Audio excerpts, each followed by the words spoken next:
नमस्कार। धोड़का education society संचालित DElEd college Shri Shiv Shastri अध्यापन मंदिर अध्यापिका हूँ रेखादेवी सिंह द्वितीय वर्षनी तमाम तालीमार्थी बहनों आ वीडियो में स्वागत करूँ छूं। तालीमार्थी बहनों, आ वीडियो में आपणे द्वितीय वर्षनो कोर्स 5A सामाजिक विज्ञान पद्धतिशास्त्र ने विषय वस्तु धोरण 6 થી 8 एनो अभ्यास करीशुं। कोर्स 5A सामाजिक विज्ञान एना पद्धतिशास्त्रનું પહેલું પ્રકરણ सामाजिक विज्ञानનું स्वरूप एनो अभ्यास આપણે અગાઉના વિડીયોમાં એના બે મુદ્દાઓ દ્વારા કર્યો છે। સૌપ્રથમ તાલીમાર્થી બહેનો, આપણે આ વિડીયોમાં જે મુદ્દાઓનો અભ્યાસ કર્યો છે અગાઉ એને એક વખત યાદ કરી લઈએ અને પછી આ વિડીયોમાં જે મુદ્દાનો અભ્યાસ કરવાનો છે તેની આપણે ચર્ચા કરીશું। તો અગાઉના વિડીયોમાં આપણે આ દ્વિતીય વર્ષ કોર્સ 5 સામાજિક વિજ્ઞાન પદ્ધતિશાસ્ત્ર અને વિષયવસ્તુ ધોરણ 6 થી 8 એમાં પદ્ધતિશાસ્ત્રનો અભ્યાસ આપણે કેટલા પ્રકરણ દ્વારા કરવાનો છે તે બાબતે ચર્ચા કરી હતી। અહીંયા સ્ક્રીન પર આપ જોઈ શકો છો। ત્યારબાદ આપણે પ્રકરણ 1 સામાજિક વિજ્ઞાનનું સ્વરૂપ એનો અભ્યાસ આપણે કયા કયા મુદ્દાઓ દ્વારા કરવાનો છે તેની પણ આપણે ચર્ચા કરી હતી। અહીંયા બેકગ્રાઉન્ડમાં આપ સ્ક્રીન પર જોઈ શકો છો કે 12 મુદ્દાઓ દ્વારા આપણે એનો અભ્યાસ કરવાનો છે। ત્યારબાદ તાલીમાર્થી બહેનો, આપણે આ પ્રકરણ 1નો પહેલો મુદ્દો પ્રસ્તાવના એની ચર્ચા કરી હતી। ત્યારબાદ એનો બીજો મુદ્દો ઉદ્દેશો એની પણ ચર્ચા કરી હતી અને આ વિડીયોમાં આપણે આ પ્રકરણ 1 સામાજિક વિજ્ઞાનનું સ્વરૂપ એનો ત્રીજો મુદ્દો સામાજિક વિજ્ઞાનની સંકલ્પના એનો ચર્ચા દ્વારા અભ્યાસ કરીશું। તો તાલીમાર્થી બહેનો, અત્યારના સમયમાં માનવ જીવનમાં એટલે કે માનવ જીવનના જે તમામ ક્ષેત્રો છે એ ક્ષેત્રો સાથે વિજ્ઞાન શબ્દ પ્રયોજાય છે, એટલે કે વિજ્ઞાન શબ્દ જોડાયો છે। વિજ્ઞાન એટલે કોઈપણ પરિસ્થિતિ, ઘટના, કાર્ય, ફેરફાર, કાર્યકરણ સંબંધ, વસ્તુ કે સામગ્રીના ઉપયોગના અનુસંધાનમાં તેનો સૈદ્ધાંતિક રીતે અભ્યાસ કરવો તે છે।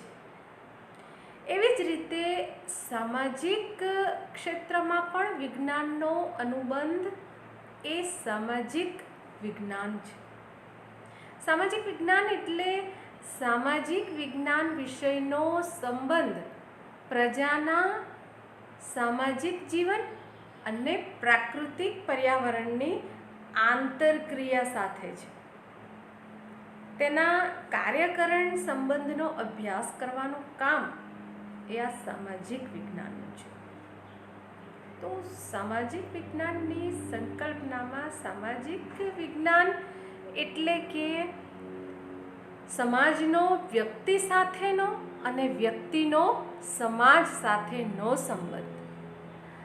સામાજિક વિજ્ઞાન એટલે સમાજમાં જીવવાની કળા। સામાજિક વિજ્ઞાન એટલે કે પ્રવર્તમાન પડકારને ઝીલી પ્રકૃતિ સાથે સંતુલન સાધી માનવીય સાંસ્કૃતિક સિદ્ધિ અને સભ્યતાનો ઇતિહાસ દર્શાવતું શાસ્ત્ર છે। સામાજિક વિજ્ઞાન એટલે કે માનવ સમાજમાં વિવિધ સંસ્થાઓની કાર્યપ્રણાલીથી માનવ સમાજમાં વિકાસ અને પરિવર્તનોને સમજાવતો વિષય છે। માનવ સમાજમાં વિવિધ સંસ્થા એટલે કે સંસદથી માંડીને ગ્રામ પંચાયત સુધીની જુદી જુદી સંસ્થાઓ છે તે બાબતનો ઉલ્લેખ છે, એટલે કે રાજનીતિ શાસ્ત્રનો અહીંયા ઉલ્લેખ કરેલો છે। તો સામાજિક વિજ્ઞાન એટલે કે માનવ ઘડતરમાં પ્રાચીન સભ્ય સમાજ દ્વારા આપવામાં આવેલા સામાજિક સાંસ્કૃતિક યોગદાનની ગાથા. માનવ સમાજ એટલે કે સામાજિક વિજ્ઞાનની સંકલ્પનામાં આપણે જે ચર્ચા કરી રહ્યા છે એમાં એ સંદર્ભમાં વૈશ્વિક સંસ્કૃતિઓનું એકીકરણ અને સમાજ પર તેની અસર વર્ણવતો વિષય એટલે કે સામાજિક વિજ્ઞાન. સામાજિક વિજ્ઞાન એટલે કે ઇતિહાસ, ભૂગોળ, રાજનીતિશાસ્ત્ર, અર્થશાસ્ત્ર અને સમાજશાસ્ત્રનું એકીકરણ. કહેવાનો મતલબ તાલીમાર્થી બહેનો કે સામાજિક વિજ્ઞાન એ ઇતિહાસ, ભૂગોળ, રાજનીતિશાસ્ત્ર, અર્થશાસ્ત્ર અને સમાજશાસ્ત્રનું એકીકરણ છે. તો અહીંયા આપણે સામાજિક વિજ્ઞાનની સંકલ્પના એ મુદ્દાની ચર્ચા કરી. હવે આપણે આ પ્રકરણ 1 સામાજિક વિજ્ઞાનનું સ્વરૂપ એનો ચોથો મુદ્દો સામાજિક વિજ્ઞાનનું સ્વરૂપ અને ક્ષેત્ર. અહીંયા કેટલાક ચિત્રો મૂક્યા છે તાલીમાર્થી બહેનો, જેના કારણે હું થોડી વાર ડિસઅપિયર થઈશ, એટલે કે હું આપને દેખાતે બંધ થઈશ. ફરી પાછી જ્યાં જરૂર લાગશે ત્યાં હું હાજર થઈ જઈશ. તો હવે થોડી વાર માટે હું આપને નહીં દેખાવ, મારો અવાજ સંભળાશે અને એ જે કહું છું એને સાંભળીને આપે અભ્યાસ કરવાનો રહેશે. તો સામાજિક વિજ્ઞાન એ બાળકના સર્વાંગી વિકાસ અને જીવન ઘડતર માટેનો અગત્યનો વિષય છે. તેમાં સમાજનો વ્યક્તિ સાથેનો સંબંધ અને વ્યક્તિનો સમાજ સાથેનો સંબંધ સમજીને અભ્યાસ કરવામાં આવે છે, જે થકી આપણા ભારતીય સાંસ્કૃતિક વારસાને યોગ્ય પરિપ્રેક્ષ્યમાં સમજી તેને ઉજાગર કરવાનો પ્રયત્ન કરવામાં આવે છે. સામાજિક વિજ્ઞાનનો દૃષ્ટિકોણ વિશાળ છે.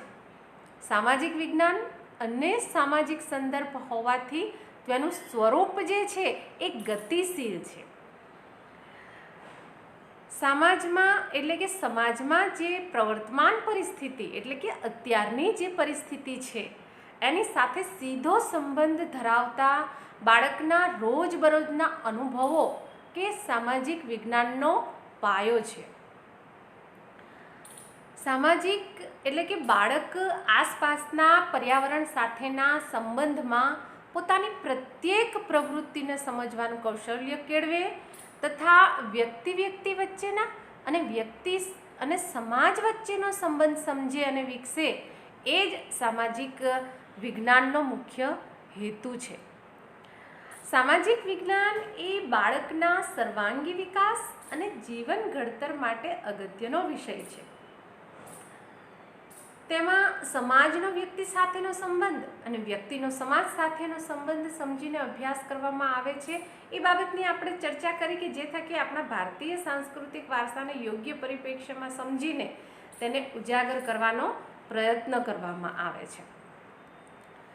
તો સામાજિક વિજ્ઞાન એ ઇતિહાસ, ભૂગોળ, રાજનીતિશાસ્ત્ર અને અર્થશાસ્ત્ર વિષયોનું સંકલિત એટલે કે જોડાયેલું એકીકૃત એક જ અને સુગંધિત સ્વરૂપ છે. ધોરણ 6 થી 8ના સામાજિક વિજ્ઞાન વિષયના આપણા ભારતીય સાંસ્કૃતિક વારસાનો યોગ્ય પરિપ્રેક્ષ્યમાં સમજી તેને ઉજાગર કરવાનો પ્રયત્ન કરવામાં આવ્યો છે તાલીમાર્થી બહેનો, અને આપણે એનો અભ્યાસ કરવાનો છે. ભારતની જે પ્રાચીન સંસ્કૃતિ અને તેના પાયાના મૂલ્યોનો બાળકોને પરિચય થાય તેવો પ્રયાસ આ સામાજિક વિજ્ઞાનના અભ્યાસક્રમમાં કરવામાં આવ્યો છે. બાળકની જે સર્જનશીલતા છે, વિચાર શક્તિ, તર્ક શક્તિ અને પૃથ્થકરણ કરવાની જે આવડત છે એ વિશે આ અભ્યાસક્રમનો એટલે કે બાળકની સર્જનશીલતા, જે વિચાર શક્તિ છે, તર્ક શક્તિ છે અને પૃથ્થકરણ કરવાની આવડત, એ આવડત વિશે એ આ અભ્યાસક્રમનો ઉદ્દેશ છે. અહીંયા આપણે સામાજિક વિજ્ઞાનનું સ્વરૂપ અને ક્ષેત્ર જે છે એટલે કે સામાજિક વિજ્ઞાનના સ્વરૂપને સમજવા માટે તમારે એટલે કે આપ સૌ પ્રશિક્ષણાર્થીઓએ ધોરણ 6 થી 8ના સામાજિક વિજ્ઞાનના પાઠ્યપુસ્તકમાં જે ધોરણવાર એકમોનો અભ્યાસ કરવાનો છે એના દ્વારા આપે આ સામાજિક વિજ્ઞાનનું સ્વરૂપ જે છે એ સ્પષ્ટ રીતે સમજી શકશો.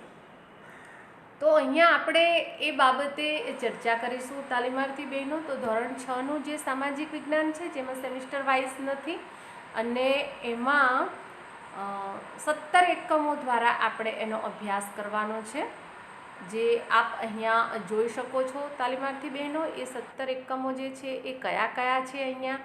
તો પહેલો એકમ છે ચાલો ઇતિહાસ જાણીએ. બીજો એકમ છે આદિમાનવથી સ્થાયી જીવનનો, એટલે કે આદિમાનવથી સ્થાયી જીવનની સફર. ત્યારબાદ ત્રીજો એકમ છે પ્રાચીન નગરો અને ગ્રંથો.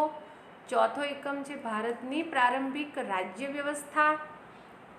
પાંચમો એકમ છે શાંતિની શોધમાં, જેમાં બુદ્ધ અને મહાવીર એમના વિશે આપણે અભ્યાસ કરવાનો છે. છઠ્ઠો એકમ છે મૌર્ય યુગ, જેમાં ચંદ્રગુપ્તથી માંડીને સમ્રાટ અશોક સુધીનો આપણે એમનો વ્યક્તિગત અભ્યાસ કરવાનો છે. સાતમો એકમ છે ગુપ્ત યુગ અને અન્ય શાસકો. આઠમો એકમ છે ભારત વર્ષની ભવ્યતા. નવમો એકમ છે આપણું ઘર પૃથ્વી. 10મો એકમ છે પૃથ્વીના આવરણો. 11મો એકમ છે ભૂમિ સ્વરૂપો. 12મો એકમ છે નકશો સમજીએ. 13મો એકમ છે ભારત, એનું ભૂપૃષ્ઠ, આબોહવા, વનસ્પતિ અને વન્યજીવ, એના વિશે આપણે અભ્યાસ કરવાનો છે. 14મો એકમ છે વિવિધતામાં એકતા. 15મો એકમ છે સરકાર. 16મો એકમ છે સ્થાનિક સરકાર અને 17મો એકમ છે જીવન નિર્વાહ. અહીંયા આપ એક વિડીયો છે એ આપ જોઈ શકશો, જુઓ અને વિચારો, એના માટે મેં અહીંયા મૂક્યો છે તાલીમાર્થી બહેનો, જે આપ અહીંયા જોઈ શકશો. તો આ વિડીયો જોઈને આપે વિચારવાનું છે કે આ કઈ બાબતનો વિડીયો જે છે એ અહીંયા મેં મૂકેલ છે. ઓલરેડી અગાઉના વિડીયોમાં પણ મેં મૂકેલ જ છે, પણ એ વિડીયો જે છે એ હાલમાં જે બીજા વર્ષની તાલીમાર્થી બહેનો એક્ઝામ આપવાની છે એમના વિડીયોમાં મૂકેલ છે, તમારા વિડીયોમાં મૂકેલ નથી. તો આ વિડીયો જોઈને આપે વિચારવાનું છે કે આ કઈ બાબતનો વિડીયો છે, એટલે કે કયા સંદર્ભમાં કયો એકમ આ વિડીયો દ્વારા શીખવી શકાય તે બાબત આપણે વિચારવાની રહેશે. અહીંયા આપણે તાલીમાર્થી બહેનો ધોરણ 6 સામાજિક વિજ્ઞાન એનો અભ્યાસ કેટલા એકમ દ્વારા કરવાનો છે તે બાબતે આપણે ચર્ચા કરી છે. હવે આપણે ધોરણ 7 એનો અભ્યાસ કેટલા એકમ દ્વારા કરવાનો છે, એટલે કે ધોરણ 7 સામાજિક વિજ્ઞાન, એટલે સામાજિક વિજ્ઞાનનું સ્વરૂપ અને ક્ષેત્ર જે છે ક્યાં ક્યાં સુધીનું છે. ક્ષેત્રો એટલે તો હવે તમને ખ્યાલ આવી જવો જોઈએ કે ક્ષેત્રો એના 4 છે, પરંતુ દેખીતી રીતે આમાં 3 ભાગ પાડેલા છે. ચોથા ક્ષેત્રને એમાં સમાવી દેવામાં આવ્યું છે. પહેલું ક્ષેત્ર છે ઇતિહાસ, બીજું ક્ષેત્ર છે રાજનીતિશાસ્ત્ર અને ત્રીજું ક્ષેત્ર છે ભૂગોળ અને અર્થશાસ્ત્રને આ ત્રણેય બાબતોમાં સાંકળી દેવામાં આવ્યો છે. હવે ધોરણ 7 સામાજિક વિજ્ઞાન એનો અભ્યાસ આપણે કેટલા એકમો દ્વારા કરવાનો છે, તો કે 18 એકમ દ્વારા. દરેક બાબતમાં જે એકમ આપ્યો છે તાલીમાર્થી બહેનો એ આપણને ખબર પડવી જોઈએ કે એનું ક્ષેત્ર કયું છે. ધારો કે અહીંયા પહેલો એકમ છે રાજપૂત યુગ, નવા શાસકો અને રાજ્યો, તો એ ઇતિહાસ ક્ષેત્રનો વિષય છે. એ જ રીતે બીજો એકમ છે દિલ્હી સલ્તનત, તો એ પણ ઇતિહાસનો છે. ત્રીજો એકમ છે મુઘલ સામ્રાજ્ય, તો એ પણ ઇતિહાસનો છે. ચોથો એકમ છે મધ્યયુગીન સ્થાપત્યો, શહેરો, વેપારી અને કારીગરો, તો એમાં ઇતિહાસ અને અર્થશાસ્ત્ર એ બંને બાબતો સમાયેલી છે. પાંચમો છે વનવાસી, વિચરતી જાતિ અને સ્થાનિક સમુદાય, તો એ ઇતિહાસ અને સમાજશાસ્ત્ર એ બંને વિષયોને સાંકળતો છે. છઠ્ઠો એકમ છે ભક્તિયુગ, ધાર્મિક સમુદાયો અને વિચારકો, તો એ પણ ઇતિહાસનો છે, સંસ્કૃતિને લગતો છે. ત્યારબાદ 7મો એકમ છે પ્રાદેશિક સંસ્કૃતિનું ઘડતર, તો એ ભૂગોળનો છે અને ઇતિહાસ એની સાથે સંકળાયેલું છે. 8મો જે છે એકમ એ 18મી સદીના રાજકીય શાસકો, તો એ પણ ઇતિહાસનો એકમ છે. 9મો એકમ છે પૃથ્વીની આંતરિક રચના અને ભૂમિ સ્વરૂપો, તો એ એકમ પણ ભૂગોળનો છે. ત્યારબાદ 10મો છે પર્યાવરણના ઘટકો અને આંતર સંબંધો, તો એ પણ ભૂગોળનો છે. 11મો એકમ છે વાતાવરણની સજીવો પર અસરો, તો એ પણ ભૂગોળનો છે. 12મો એકમ છે આપત્તિ અને વ્યવસ્થાપન, એ પણ ભૂગોળનો છે. 13મો એકમ છે સંસાધનોનું જતન અને સંરક્ષણ, તો એ પણ ભૂગોળનો એકમ છે. 14મો એકમ છે લોકશાહીમાં સમાનતા, તો એ રાજનીતિ શાસ્ત્રનો છે. 15મો એકમ છે રાજ્ય સરકાર, તો એ પણ રાજનીતિ શાસ્ત્ર એટલે કે નાગરિક શાસ્ત્રનો છે. 16મો છે જાતિગત ભિન્નતા, તો એ પણ નાગરિક શાસ્ત્રનો જ છે. 17મો એકમ છે સંચાર માધ્યમો અને જાહેરાત, તો એ જે છે એ પણ નાગરિક શાસ્ત્રનો છે. 18મો જે છે બજાર, તો એ અર્થશાસ્ત્રનો સ્પેશિયલ એકમ મૂકવામાં આવેલો છે. અહીંયા પણ તાલીમાર્થી બહેનો મેં એક વિડીયો મૂક્યો છે જે જોઈને આપ સમજી શકો છો કે એ કયા સમયનો વિડીયો છે. સમજી શકો છો એટલે કે જોવાનું છે અને વિચારવાનું છે. તો અહીંયા તાલીમાર્થી બહેનો આપણે ધોરણ 7 સામાજિક વિજ્ઞાનનું જે સ્વરૂપ અને ક્ષેત્ર છે એના વિશે આપણે સમજ મેળવી કે આટલા એકમોમાં એના કયા કયા ક્ષેત્રનો આપણે અભ્યાસ કરીએ છીએ. તો આખો બંધ કરીને હવે આપણે ખબર પડવી જોઈએ કે ક્ષેત્રો 3, દેખીતી રીતે એના જે સામાજિક વિજ્ઞાનના ક્ષેત્રો જે છે એ 3 છે: ઇતિહાસ, ભૂગોળ અને રાજનીતિ શાસ્ત્ર એટલે કે નાગરિક શાસ્ત્ર. પરંતુ એમાં આ 3 ક્ષેત્રમાં અર્થશાસ્ત્ર અને સમાજશાસ્ત્ર એનું પણ સંકલન કરવામાં આવ્યું છે, એટલે કે એને પણ જોડવામાં આવ્યા છે. તો એ બાબત અહીંયા આપે સમજી. હવે આપણે ધોરણ 8, હવે એક બાબત આપણને સમજાવવાની રહી ગઈ છે તાલીમાર્થી બહેનો, એ છે કે ધોરણ 6 અને 7, હવે આ બાબત આપણે સમજવાની છે કે ધોરણ 6 અને 7માં સેમિસ્ટર નથી. એમાં માત્ર એક જ પુસ્તક છે અને એ એક પુસ્તકના જે એકમો છે એ એકમોનો આપણે અભ્યાસ કરવાનો છે. અને ધોરણ 8નું જે સામાજિક વિજ્ઞાન છે એમાં પ્રથમ સત્ર અને દ્વિતીય સત્ર એમ 2 સત્રોના જે એકમો આપેલા છે એ દ્વારા આપણે એનો અભ્યાસ કરવાનો છે અને સામાજિક વિજ્ઞાનનું સ્વરૂપ અને ક્ષેત્ર એને સમજવાનું છે. તો અહીંયા હવે આપણે જોઈશું ધોરણ 8 સામાજિક વિજ્ઞાન, જેમાં પ્રથમ સત્ર. તો પ્રથમ સત્રમાં આપણે એના કયા કયા એકમોનો અભ્યાસ કરવાનો છે એ બાબત આપણે જોઈશું.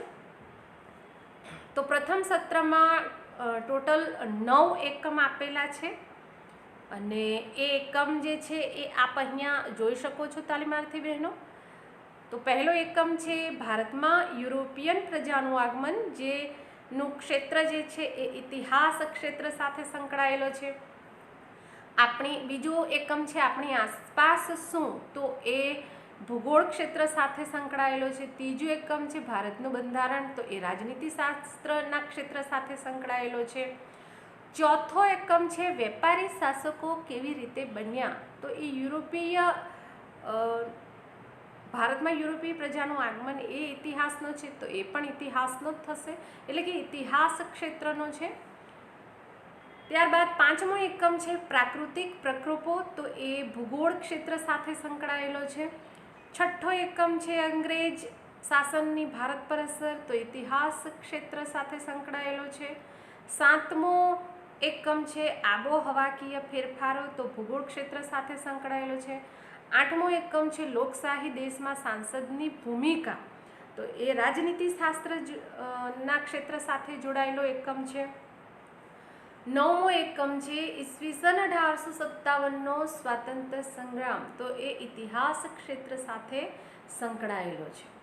તો આ જે એકમોનો આપણે અભ્યાસ કરીએ છીએ તાલીમાર્થી બહેનો, એ સામાજિક વિજ્ઞાનનું સ્વરૂપ છે. ઇતિહાસ, ભૂગોળ, રાજનીતિ શાસ્ત્ર એ એના ક્ષેત્રો છે. સમાજશાસ્ત્ર અને અર્થશાસ્ત્ર એ 3 ક્ષેત્રો સાથે સંકળાયેલા છે, અલગ નથી આપ્યા. આ બાબત આપણે બહુ સ્પષ્ટ રીતે સમજવાની રહેશે. તો અહીંયા આપણે ક્ષેત્રોની સાથે એના જે સ્વરૂપ છે એ સ્વરૂપને આપણે આ એકમ દ્વારા સમજવાનો છે. એ બાબત પણ આપણે સમજવાની રહી. હવે આપણે જે ધોરણ 8 સામાજિક વિજ્ઞાનનું જે પ્રથમ સત્રમાં જે એકમો દ્વારા સામાજિક વિજ્ઞાનના સ્વરૂપને સમજવાનો પ્રયત્ન કરવાનો છે, એ જ રીતે દ્વિતીય સત્રના જે એકમો દ્વારા આપણે આ સામાજિક વિજ્ઞાનના સ્વરૂપને સમજવાનું છે એની ચર્ચા કરીશું. પણ એ પહેલાં હું અહીંયા ફરી પાછો આપને એક વિડીયો બતાવીશ. આ વિડીયો જુઓ અને વિચારો કે આ વિડીયો આપને શું કહેવા માંગે છે, આપ એનાથી કયા પ્રકારનું અર્થઘટન કરો છો, આ જે પ્રક્રિયા થઈ રહી છે એ કયા બાબતની પ્રક્રિયા થઈ રહી છે એ બાબત આપે વિચારવાની રહેશે. અહીંયા મેં સામાજિક વિજ્ઞાનના જે વિષય વસ્તુ છે ધોરણ 6 થી 8 એમાં જે ભૂગોળ ક્ષેત્ર સાથે સંકળાયેલી આ બાબત જે છે એ છે, અને કઈ બાબત એટલે કે આ બાબત શું, આ બાબત દ્વારા આપ શું સ્પષ્ટ કરી શકો છો એ બાબત આપણે સમજવાની રહેશે. ત્યારબાદ તાલીમાર્થી બહેનો આપણે ધોરણ 8નું બીજું સત્ર, હવે એટલે કે દ્વિતીય સત્ર, તો દ્વિતીય સત્રમાં આપણે આ સામાજિક વિજ્ઞાનનું જે સ્વરૂપ જે છે એ સ્વરૂપને સમજવા માટે આપણે કયા કયા એકમોનો અભ્યાસ કરીશું તે બાબત આપણે ચર્ચા કરીશું. તાલીમાર્થી બહેનો અહીંયા જે ચિત્ર મૂક્યા છે એ ચિત્ર શાના છે એ આપે વિચારવાનું રહેશે જોઈને, કારણ કે એ બાબત પણ એટલી જ અગત્યની છે.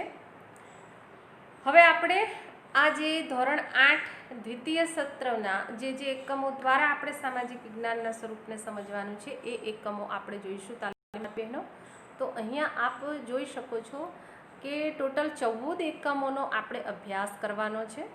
એમાંથી પહેલો એકમ છે ધાર્મિક સામાજિક જાગૃતિ. તો હવે આપણને તરત મગજમાં સ્પષ્ટ થઈ જવું જોઈએ કે એ ઇતિહાસ એટલે સામાજિક વિજ્ઞાનના કયા ક્ષેત્ર સાથે સંકળાયેલો છે, તો કે ઇતિહાસ ક્ષેત્ર સાથે. એ જ રીતે બીજો એકમ છે પર્યાવરણીય પ્રદૂષણ. તો એ એકમ જે છે એ સામાજિક વિજ્ઞાનના કયા ક્ષેત્ર સાથે સંકળાયેલો છે, તો કે ભૂગોળ. એ જ રીતે ત્રીજો જે છે ભારતમાં રાષ્ટ્રવાદ, તો એ ઇતિહાસ ક્ષેત્ર સાથે સંકળાયેલો છે. ચોથો જે છે સર્વોચ્ચ અદાલત, તો એ સામાજિક વિજ્ઞાનના રાજનીતિ શાસ્ત્ર એટલે કે નાગરિક શાસ્ત્ર સાથે જોડાયેલો છે, એટલે કે એ ક્ષેત્રનો છે. ત્યારબાદ પાંચમો જે છે ભારતના ક્રાંતિવીરો, તો એ સામાજિક વિજ્ઞાનના ઇતિહાસ ક્ષેત્રના સ્વરૂપને સ્પષ્ટ કરે છે. છઠ્ઠો એકમ છે માનવ સંસાધન, તો એ પણ રાજનીતિ એટલે કે નાગરિક શાસ્ત્ર ક્ષેત્ર છે એના સ્વરૂપને સ્પષ્ટ કરે છે. સાતમો એકમ છે મહાત્માના માર્ગ પર ભાગ 1, તો એ ઇતિહાસ ક્ષેત્રના સ્વરૂપને સ્પષ્ટ કરે છે. ત્યારબાદ આઠમો એકમ છે ભારતની સમસ્યાઓ અને ઉપાય, તો એ ભૌગોલિક સાથે સાથે અર્થશાસ્ત્ર એની સાથે એ ક્ષેત્રો સાથે સંકળાયેલા છે, એટલે કે એ ક્ષેત્રો સાથે સંકળાયેલો આ એકમ છે ને એ રીતે એનું સ્વરૂપ સમજવાનું છે.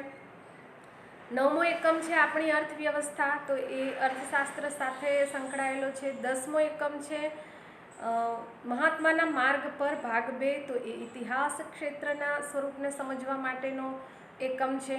11મો છે સંયુક્ત રાષ્ટ્રો UN, તો એ નાગરિક શાસ્ત્ર એટલે કે રાજનીતિક શાસ્ત્રના ક્ષેત્રને સમજવા માટેનો સ્વરૂપ છે, એનો એકમ જે છે એ છે. 12મો એકમ છે આઝાદી અને ત્યાર પછી, એટલે કે આઝાદી મેળવી અને એના પછી, તો એ એકમ જે છે એ ઇતિહાસ ક્ષેત્રના સ્વરૂપને સમજવા માટેનો છે. 13મો એકમ છે સ્વતંત્ર ભારત, તો એ પણ ઇતિહાસ ક્ષેત્રના સ્વરૂપને સમજવા માટેનો છે. 14મો એકમ છે ખંડ પરિચય આફ્રિકા અને એશિયા, તો એ ભૂગોળ ક્ષેત્ર સાથે સંકળાયેલો છે અને એનું સ્વરૂપ જે છે એ આફ્રિકા અને એશિયા એકમ દ્વારા આપણે સમજવાનું છે. તો અહીંયા આપણે આ જે ચોથો મુદ્દો છે સામાજિક વિજ્ઞાનનું સ્વરૂપ અને ક્ષેત્ર, એનો અભ્યાસ આપણે પૂર્ણ કરીએ છીએ. છેલ્લે તાલીમાર્થી બહેનો આપને ફરીથી એક બાબત સમજાવવા માંગુ છું કે સામાજિક વિજ્ઞાનના ક્ષેત્રો જે છે એ કયા કયા છે, તો કે ઇતિહાસ, રાજનીતિ શાસ્ત્ર એટલે કે નાગરિક શાસ્ત્ર, ભૂગોળ, અર્થશાસ્ત્ર અને સમાજશાસ્ત્ર. આ બધા વિષયોને સાંકળીને જે વિષય બને છે એ છે સામાજિક વિજ્ઞાન. પરંતુ સ્પષ્ટ રીતે એના જે ક્ષેત્રોના ભાગ પાડ્યા છે એ 3 છે: ઇતિહાસ, ભૂગોળ અને રાજનીતિશાસ્ત્ર એટલે કે નાગરિક શાસ્ત્ર. અર્થશાસ્ત્ર અને સમાજશાસ્ત્રના જે મુદ્દાઓ છે, ટોપિક છે, એના જે સ્વરૂપ છે એને આ 3 ક્ષેત્રોમાં જ સમાવી લેવામાં આવ્યા છે. આ બાબત આપે સમજવાની રહેશે. આ સામાજિક વિજ્ઞાનના ક્ષેત્રો વિશે મેં વાત કરી. હવે એના સ્વરૂપ જે છે, સ્વરૂપ એટલે કે આપણે એમાં કઈ કઈ બાબતોના અભ્યાસ દ્વારા આ વિષયના સ્વરૂપને સમજવાનું છે તે બાબત. તો આપણે 6 એટલે કે વિષય વસ્તુ ધોરણ 6 થી 8 સામાજિક વિજ્ઞાનનું જે વિષય વસ્તુ છે ધોરણ 6 થી 8 એ 6 થી 8ના જે એકમો છે એ એકમોના અભ્યાસ દ્વારા આપણે આ સામાજિક વિજ્ઞાનના વિષયના સ્વરૂપને સમજવાનું છે. આ બાબત આપે બહુ જ સ્પષ્ટ રીતે સમજી લેવી પડશે. ક્ષેત્ર એટલે કે ઇતિહાસ, ભૂગોળ, રાજનીતિશાસ્ત્ર, એની સાથે અર્થશાસ્ત્ર અને સમાજશાસ્ત્રને જોડી દીધેલ છે. અને સ્વરૂપ એટલે કે ધોરણ 6 થી 8ના જે એકમોમાં આપણે જે બાબતનો અભ્યાસ કરવાનો છે એ આ ધોરણ 6 થી 8ના સામાજિક વિજ્ઞાનનું સ્વરૂપ છે. શોર્ટમાં મેં આપને સમજાવ્યું છે. હવે તાલીમાર્થી બહેનો, અહીંયા આપણે ત્રીજો મુદ્દો સામાજિક વિજ્ઞાનની સંકલ્પના અને ચોથો મુદ્દો સામાજિક વિજ્ઞાનનું સ્વરૂપ અને ક્ષેત્ર એ બંનેનો અભ્યાસ આપણે અહીંયા સંપૂર્ણ રીતે ચર્ચા દ્વારા કર્યો છે. સાથે સાથે મેં આપને ચિત્રો પણ બતાવ્યા છે. અહીંયા આ જે સ્લાઇડ છે એમાંનું ચિત્ર બતાવવાનું આપણને બાકી રહી ગયું હતું. આપ એને જોઈ શકો છો કે આ કયા સમયનું ચિત્ર છે, કઈ કઈ બાબતોની સ્પષ્ટતા કરે છે આ ચિત્ર દ્વારા, એ બાબત આપણે અહીંયા જોવાની છે અને વિચારવાની છે. હવે પછીના વિડીયોમાં આપણે એનો 5મો મુદ્દો જે સામાજિક સંદર્ભો અને એટલે કે 5મો મુદ્દો જે છે એનો આપણે અભ્યાસ કરવાનો છે તાલીમાર્થી બહેનો. અને એ 5મો મુદ્દો છે બાળકોના સામાજિક સંદર્ભો અને સામાજિક વાસ્તવિકતાઓ સમજવામાં સામાજિક વિજ્ઞાનની ભૂમિકા, એનો આપણે અભ્યાસ કરીશું. આ વિડીયો નિહાળીને દરેક મુદ્દામાં જ્યાં જ્યાં મને યોગ્ય લાગે ત્યાં મેં વિડીયો મૂક્યા છે અને એટલા માટે એ વિડીયોને જુઓ અને વિચારો એ પ્રવૃત્તિ માટે મૂક્યા છે. આપ વિચારજો અને નોટ ડાઉન કરજો. જ્યારે રેગ્યુલર કોલેજ થશે ત્યારે હું આપની પાસેથી એ માંગીશ. તો તાલીમાર્થી બહેનો, હવે પછીના વિડીયોમાં આપ સૌને ફરીથી આ પ્રકરણ 1 સામાજિક વિજ્ઞાનનું સ્વરૂપનો 5મા મુદ્દાના અભ્યાસ માટે મળું. ત્યાં સુધી આપ સૌને મારા નમસ્કાર, આભાર. જય હિન્દ, જય ભારત.